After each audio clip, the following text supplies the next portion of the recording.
ওই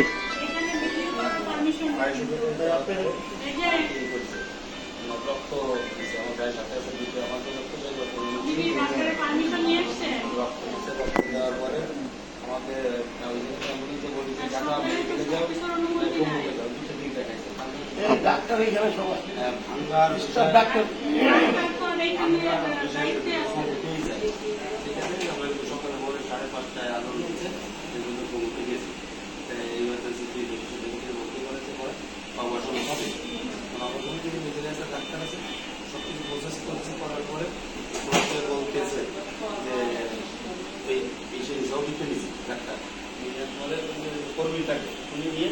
হাত পাক খেলাচ্ছে মানে খুব একটা সত্যি কথা এটা বলবো মানে আমি তো নির্যাতিত হয়েছে না এখন আল্লাহ সুস্থ আছি